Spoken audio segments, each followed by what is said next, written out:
Well, everyone, you're watching NewsTrack with me, Marya, Shakil. They say rules are for fools. It may sound funny, but in Delhi, the consequences are deadly.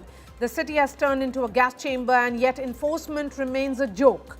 Till today, BS4 norms were in place in the National Capital Region, that is the NCR. But did they really make a difference? Hardly.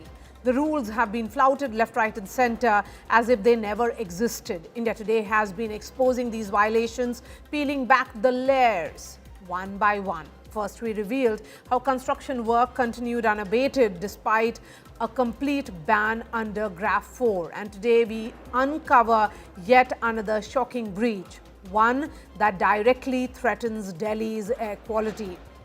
The No Fuel, No PUC campaign launched with much fanfare by Delhi Environment Minister Maninder Singh Sirsa was supposed to be a key weapon against pollution. Is it? Not really. Our investigation has in fact exposed the truth that PUC certificates are being handed freely, and that too for a price.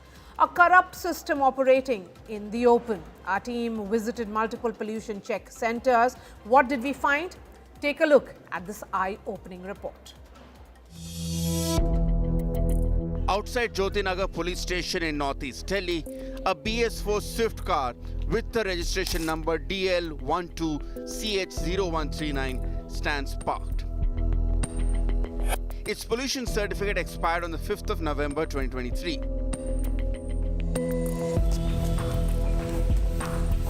Inside the same police station, a motorcycle with the registration number DL5SC P9887 listed as case property has a pollution certificate that has expired since the 12th of June 2025. Neither vehicle has moved, yet PUC certificates have been issued.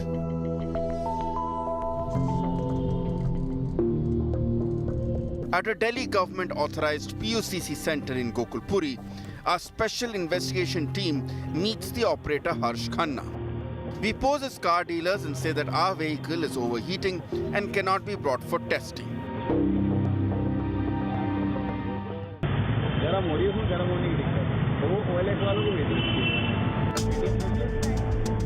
Harsh Khanna immediately offers a solution. No test required.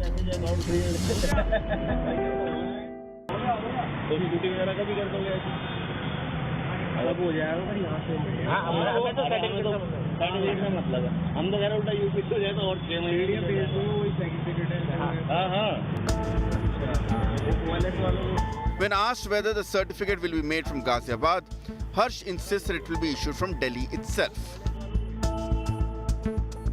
Insurance पूरा फैंसे PUC करवाना PUC वो बात कर आप आप cash भी दे दो मेरे को व्हाट्सएप पे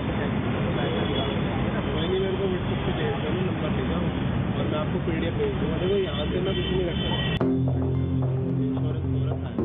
We question the authenticity of the certificate. Certificate genuine होगा ना सर्टिफिकेट जेन्युइन होगा ये देखो ना आप तो इसकी बात कर रहे हो ये तो बड़ी बड़ी गाड़ियां करवाते हैं लोग बाद में डीजल हो गई पेट्रोल हो गई सारी कस्टमरों की ऐसी तो आती है बड़ी बड़ी गाड़ियां करवाते हैं लोग बाद में. The deal is sealed. 2 vehicles, 400 rupees in cash.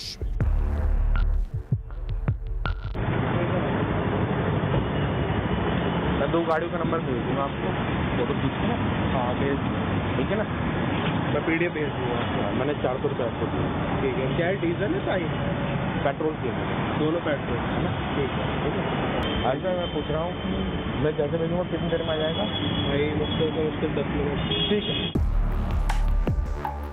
10 minutes later, exactly as promised, PUC certificates arrive on our phones without any vehicle inspection, without any pollution test.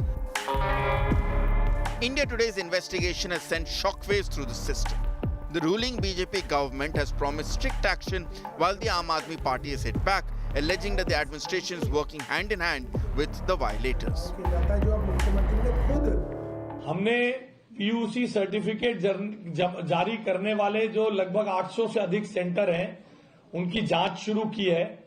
12 के करीब मेरे पास जो कल की जानकारी है 12 के करीब PUCC सर्टिफिकेट स्टेशन सस्पेंड कर दी गए, जांच जारी है। सरकार के अंदर एक मैसेज है कि आप किसी भी डेटा में फर्जीवाड़ा करिए, फ्रॉड करिए, कुल मिला के आप सरकार के नैरेटिव को बचाइए। PUC का मामला हो, AQI का मामला हो, नकली यमुना बनाने का मामला हो, ओवरऑल फर्जीवाड़ा जो है वो हर स्तर पर देखा जा सकता है। This is the PUCC scam in Delhi, where certificates are sold all over WhatsApp and toxic vehicles keep running, and the law applies only to the common citizen. With Nitin Jain in Delhi, an India Today special investigation team report. I stay in Delhi for 2 days and I develop infections. Well, I'm not saying this.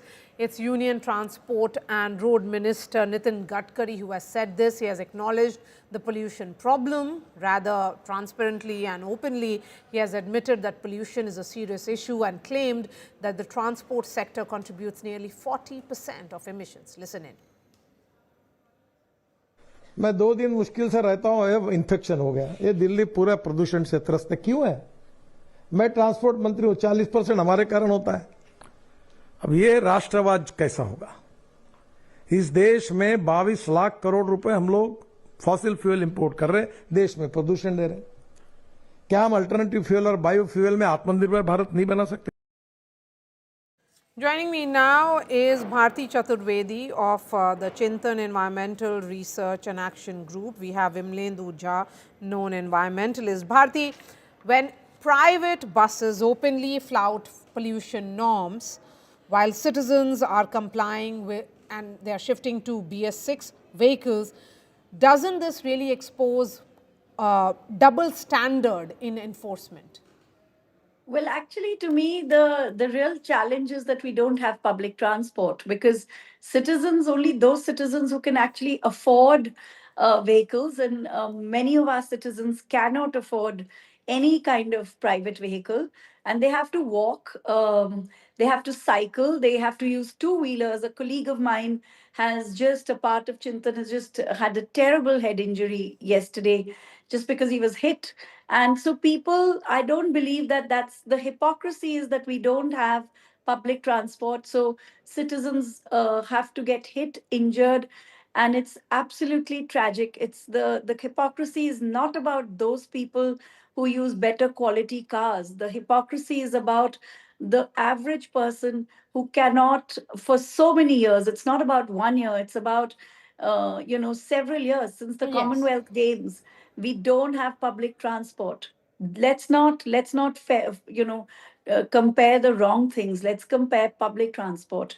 And since 2010, we've had a huge shortage of buses, and nobody's ever bothered for the last 15 years to get more buses and save the city and help people be more, move people instead of moving cars.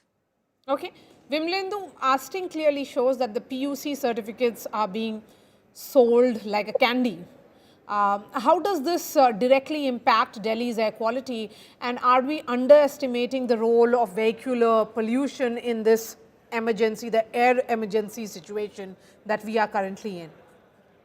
So, Marya, not at all. In fact, the reality is that, the road transport minister or the transport minister of the country has accepted that vehicular pollution actually contributes almost 40%. Because before that, if you look at last several weeks, the government actually denied this any statistics that was proposed or forwarded by people like us, as in stubble burning one day. Of course, before that there was no pollution and so on and so forth. And I've always said that PUC is something, we imagine that the only thing that the government has actually done in last 1 week in the name of governance vis-a-vis air quality is making PUC stricter and saying if you have a PUC certificate, that's when you can actually get fuel. And when you know that the PUC regime is so corrupt, first of all the PUC vehicles, I'm sure you live in Delhi NCR as well, PUC vehicles themselves don't have any PUC of their own, as they're dilapidated 30-40-year-old Omni vans in that sense. And that cannot be a parameter. One is that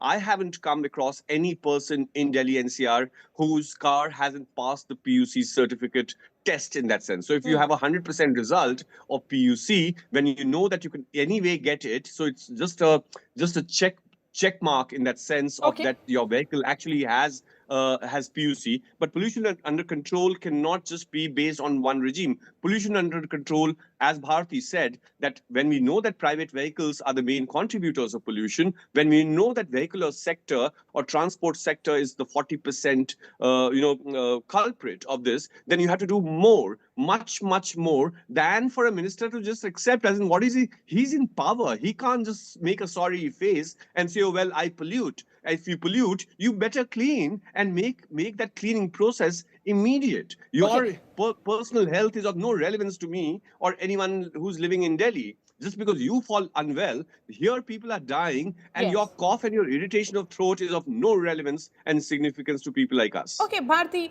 then how dangerous is it if pollution certificates themselves become corrupt, pay and get system?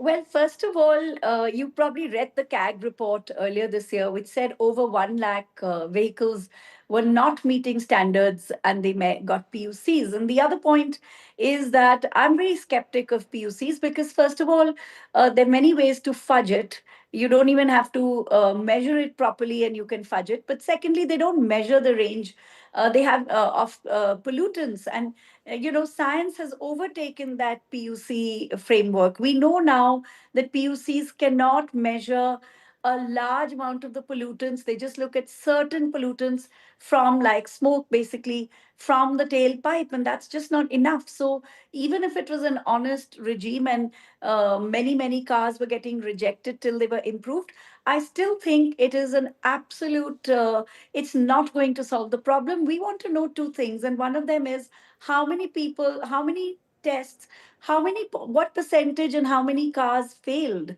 That is of interest to None. me, not how many people got it. And I think the other point is if you fail, we don't have a backup because we don't fail anybody. You should get a week, to go fix your vehicle and come back. Otherwise, no fuel and you're off the road. It's possible to do. We're a very digital database for vehicles. Okay. So I'm interested in some kind of completely revamped technology, if at all, for PUC. And in any case, till then, I want to see who failed. Okay. I think that's very important. Okay, so, Vimlendu, the question will be citizens are often blamed for pollution. But here is a system which is completely compromised. Then how much responsibility can realistically be placed on the public?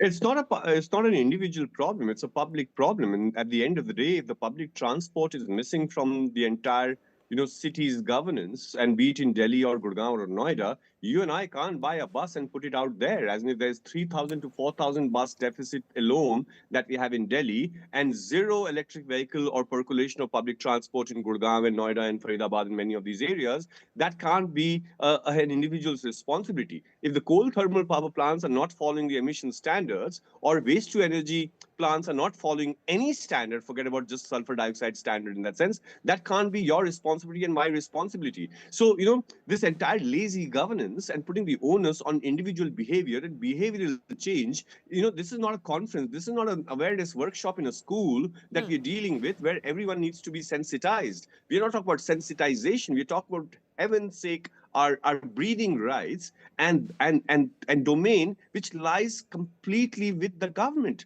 The fixing of public transport, the fixing of construction and demolition and roadside dust, as in I can't go and create pavements everywhere, or for that matter, destruction and protection of Aravalis, or the coal thermal power plants that don't follow the sulfur dioxide and other norms, or for that matter, the stubble burning that is actually taking place, which is not just an individual responsibility, which is linked to water and air governance in that sense. All of that, and therefore, to squarely put it on the middle class, as in, I always blame the middle class for their behavior and for their convenient narrative in terms of buying an air purifier rather than shouting and protesting or asking for, because you can always buy a solution. But when we're talking with the masses, then you'll have to look at mass solution and you have to look at public solution, and you can't put the onus squarely on an individual. At the end of the day, I'm a proponent and advocate of the issue that why should people even buy private vehicles? Why shouldn't there be congestion charges? Why shouldn't there be extra parking charges? Why can't public transport be affordable, Vimlendu first and mile, Bharti, last stay with mile, us. and safe? because there is another report that I want to play on the show tonight. When we say rules in Delhi NCR exist only on paper, it's not an exaggeration, viewers. Here's another example of pollution norms being openly ignored. While citizens like you and me make the effort to switch to cleaner BS6 vehicles, private buses violate every possible government regulation, and we have caught them on camera. Here's that shocking reality.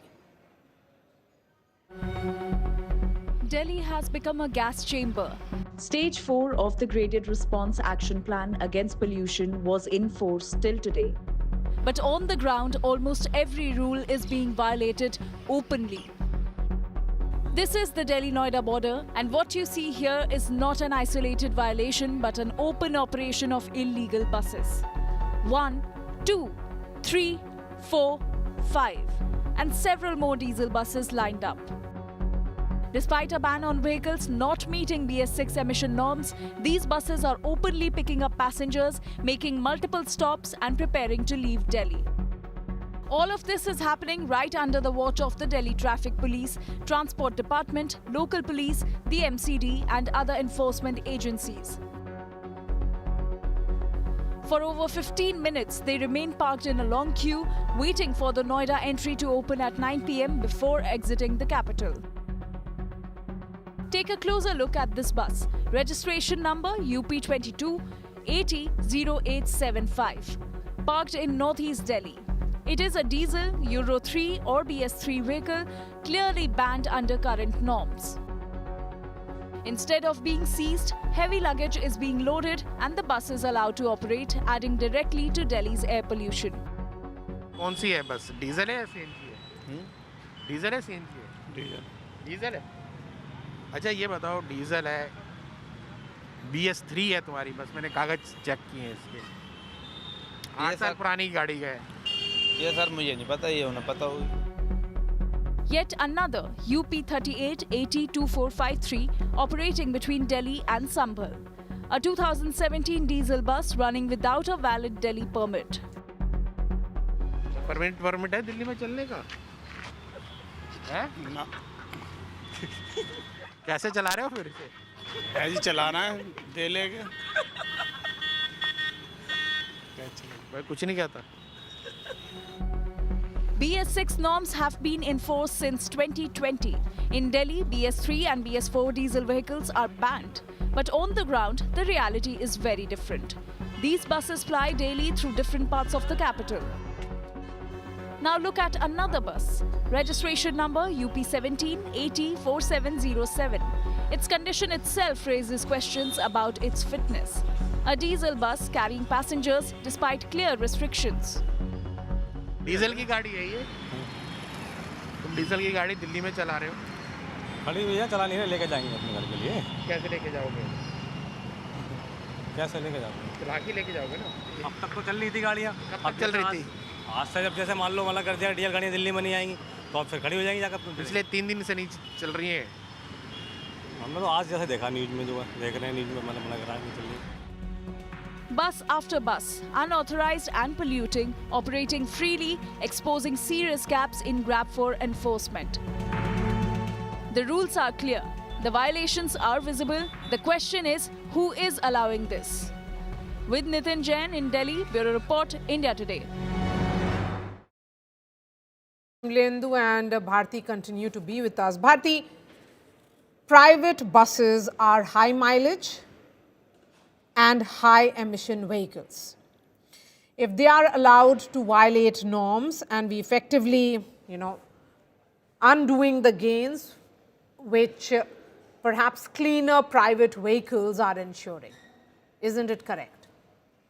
Well, I mean, I don't know why we're not stopping them, because what is happening at our borders? Because we stop everybody for long queues to collect various forms of taxations. We've all stood on those queues.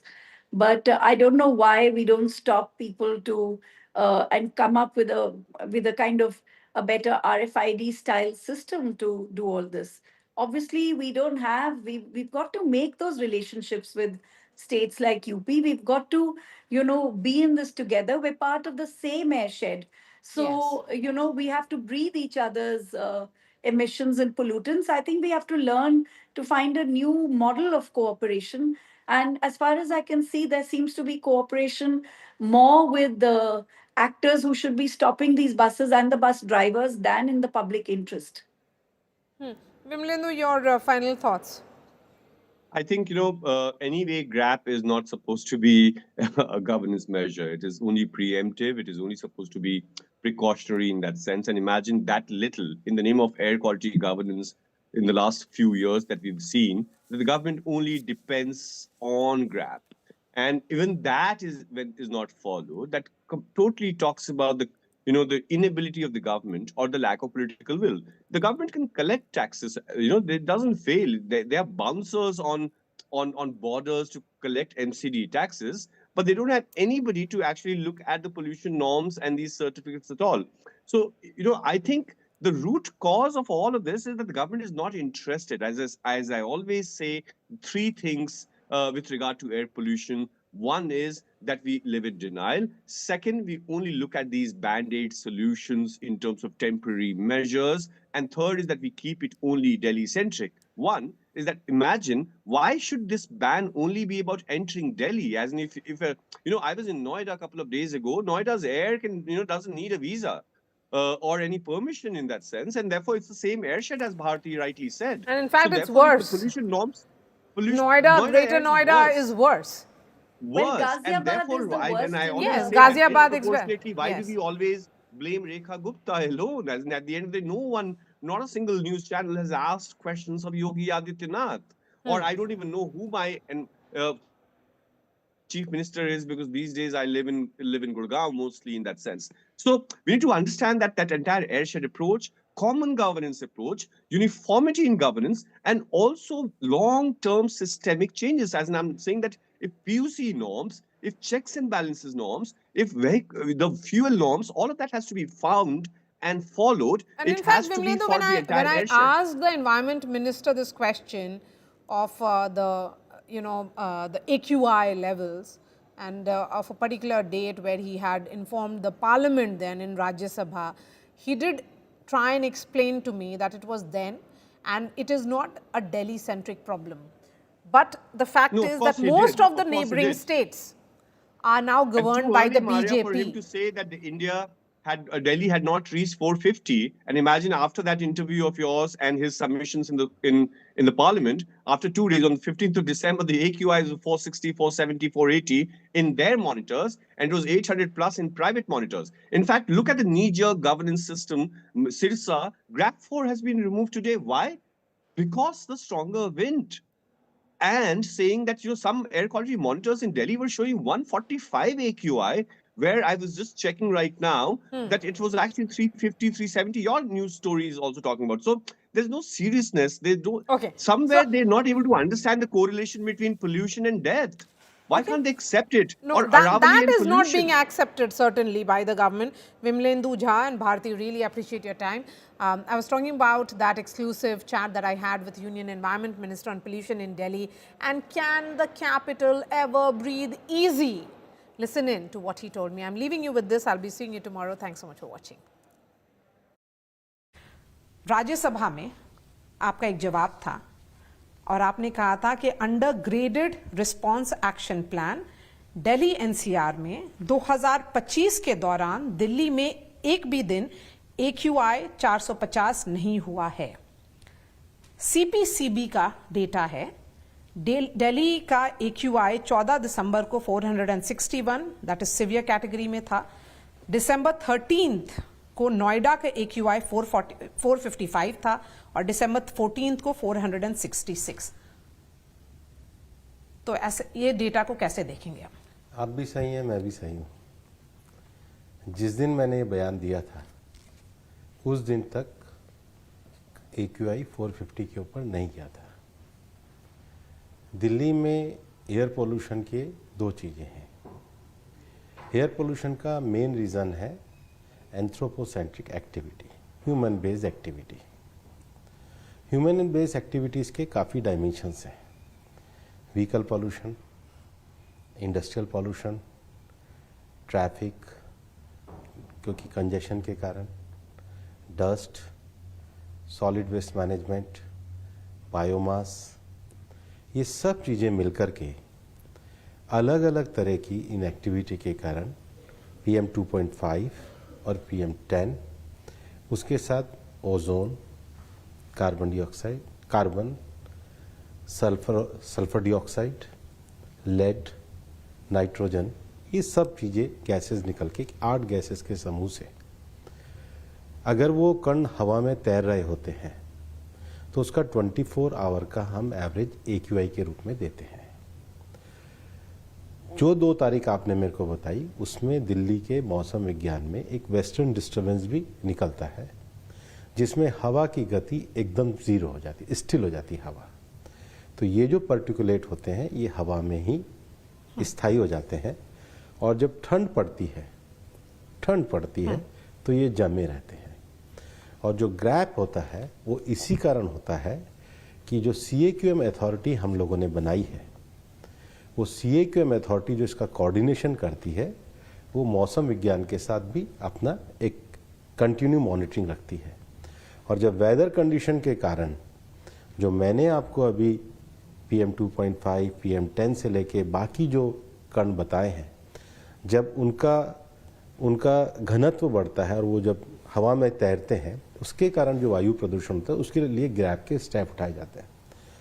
मैंने राज्यसभा में कहा था, तब तक हमें बिल्कुल था कि 450 नहीं हुआ था, लेकिन दिसंबर में इन 2 वेदर कंडीशन के कारण ये परिस्थिति घटी है।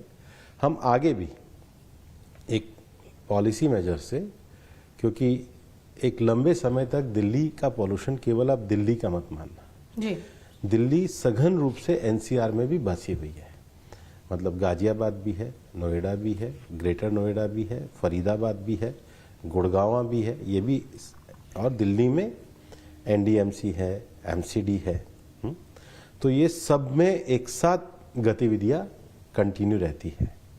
इनमें बेटर कोऑर्डिनेशन के लिए गवर्नमेंट एक लेजिस्लेशन के माध्यम से CAQM अथॉरिटी लेके आई ताकि दिल्ली से बाहर जहां से एयर शेड आ रहा है वहां पर डायरेक्शन दिया जा सके, कमांड दी जा सके।